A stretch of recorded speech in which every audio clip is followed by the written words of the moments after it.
Godot cheered up at that. True, he said, although I'd have to say that I've never met a mean flamingo. Just then, Darling popped by with a hot chocolate for Godot and Molly. My great grandfather was cruel, she said in a very matter of fact voice, and his cruelty is the reason my grandmother and my father came to Marescimar to gain healing and insight so that they would break the grip of the time virus on our family. Godot looked at Darling with soft eyes. I'm truly sorry, he said. Don't be, said Darling. We escaped, and it was all down to the bravery of my grandmother. She is now one of the key flamingos to be a time wizard. Oh, sorry, I think it really needs to be she is now one of the few flamingos to be a time wizard. Molly nodded. Augustina is one of the finest time wizards I know, she said. Darling looked so proud that Godot's heart swelled and he felt ever so much better. This song is one of her favourites, said Darling as Stella's ships headed towards the horizon, their song getting softer and softer with the distance. I shall forever love being the animal that represents the bad days, said Godot, because it's important for people to recognise the bad days so that they can head towards the good ones. Darling grinned, as did Molly, and before Godot knew what was happening, he was being hugged and nuzzled by a pink flamingo and a sandy Labrador. Heaven, he thought. Right, who's reading next? Asked Angel. Might I telepath the next chapter to everyone? Asked Godot. Excellent idea, said Angel. Godot sat next to Angel, the pink manuscript in front of him. I'll need a page turner, he telepathed. Me, telepathed Minnow, running to sit next to Godot. Let's go, telepathed Godot. Chapter 34, Dragol Island. The last time she'd attempted anything in public by herself, the authorities had noticed her and she'd spent the day in their air-conditioned offices answering questions until she found a way to escape. So I've just changed that to the last time Petrol had attempted anything in public because I thought you might have forgotten with that little intervention of Stella and the Time Fairies having to go off with Magal. So the last time Petrol had attempted anything in public by herself, the authorities had noticed her and she'd spent the day in their air-conditioned offices answering questions until she found a way to escape. She'd just have to be brave. Wait for me here, she said. I'll be right. Great, said Dodger. If Solo hasn't come to meet us by the time you get back, we'll ask the people at Medici to send word back to Owl. Nose nodded. Are we meeting Solo in the dungeons? Asked Ant. If he ever turns up, said Petrol.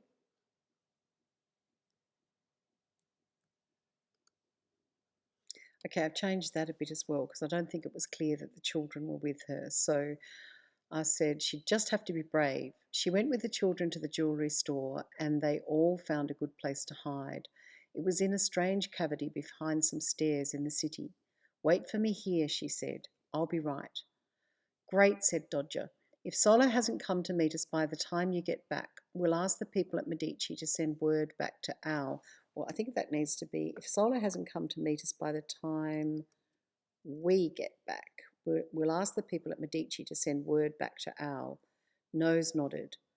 Are we meeting Solo in the dungeons? Asked Bulland. If he ever turns up, said Petrol. He'll be there, said Dodger. Petrol stared at Dodger and shook her head. I'll be back soon, she said, walking off. Squid raced after her and gave her a hug. For luck, she said, looking excited. Petrol smiled at her little sister and hugged her back. Oddly enough, as she walked through the city, Petrol felt happy to be part of it again. It was demoralising to live as an outcast, always hoping not to be seen, always afraid of being caught. As soon as she reached the house of Dragolin, Petrol walked straight inside because she knew that her courage would leave her if she faltered. Excuse me, she said to one of the jewellers. I'm wondering if you can help. My aunt was given a gift from this store at Christmas time. I think one of Vancro Snark's assistants bought it from you last December. The jeweller raised his eyebrows. Our store was closed in December, he said in a soft voice. I was ill, and I had to shut the store from late November. I'm sorry, but there must be some mistake. Petrel thought quickly. My apologies, she said. My aunt was convinced it was your store. Do you deal in pearl necklaces? No, said the jeweller with a smile.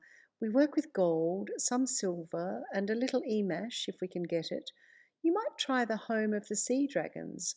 As far as I know, they are the only jewellers here who sell pearls, imported, of course. Petrel had no idea what emash was, but she didn't want to look dull, so she nodded and looked serious. I'm sorry not to be of more help, said the jeweller. Petrel thanked the man and said how sorry she was to hear that he'd been ill. Did we say that he was ill? Oh, yes, he was ill, sorry. Outside the shop, she felt confused. Why would Isla invent such a story? Perhaps she'd simply mixed up the names of the stores. Petrel headed towards the home of the sea dragons. She knew it well because it was next door to Medici Pizzeria. Petrel walked quickly because she didn't want to be on the streets for long. It was nearly lunchtime and she didn't want to be spotted by the bureau workers who helped Isla and her boarding school thugs. I think I need to fix that bit up, so I'm just going to pause. Petrel headed towards the home of the sea dragons. She walked quickly because she didn't want to be on the streets for long. It was nearly lunchtime and she didn't want to be spotted by one of the bureau workers who helped Isla and her boarding school thugs. The home of the sea dragons was next door to Medici Pizzeria. The door of the jewellery store was encrusted with fake pearls. It looked impressive with its array of sea creatures crafted from various metals. Petrel opened the door carefully. Inside, the carpet was plush, a deep, dark blue. A man with gold-rimmed spectacles raised his eyebrows at her. Yes, might I help? He asked, looking her up and down. Forgetting her nerves, Petrel quickly asked, Yes, please. I was wondering if you sold a pearl necklace to one of Vancro Snark's assistants near Christmas. Oh, my goodness, sniffed the man. I can hardly be expected to remember details like that. And what's more, why should I tell you? Petrel stood up straight and stared at the man. It was a gift for my aunt, and she's lost the necklace in drage. She asked me to see if a replacement could be arranged, said Petrel, wondering how true her story sounded. I'm not sure, said the man, squinting his eyes. Petrel hurried on with, The necklace was a gift from her friend, Mr. Snark. She asked him where he bought the necklace. He said the house of Dragol, but seeing as they don't deal in pearls, they directed me to you. I see, said the man, his voice a little more kindly. Was it a long necklace? I think so, said Petrel, but it is remarkable because every second pearl looks... Now we changed that, so I'm going to have to change this as well. Every second pearl looks as if it's an opal. It's sort of multicoloured, if you know what I mean. I do know what you mean, said the man with a greedy glint in his eyes. I'd like to see the necklace very much. Please ask your aunt to bring it in if she ever recovers it. I'll do that, Petrel lied, and thank you for your time. My pleasure, the jeweller also lied. Before she headed back to the dungeons, Petrel went into Medici Pizzeria. She asked to speak to the man who ran the place. In hushed tones, she asked if he could send a message if he could send a reply to her cousin on Dragol Island. He said he could. The owner said he could. and there was already another message waiting for Petrol. Petrol gratefully took a printed copy. The owner asked if she knew telepathy. Petrol felt anxious as she said no. "We can teach you," he said. "Then you can message your cousin from anywhere." "Would you like that?" asked the man. "Yes," she said. "Good," he answered, waving his hands over her head. "My name is Fisher," she heard him say without opening his mouth. Then she heard him say this: "All you need to do is focus on the person to whom you wish to send a message. Then create your message. Picture the person and say the words in your mind."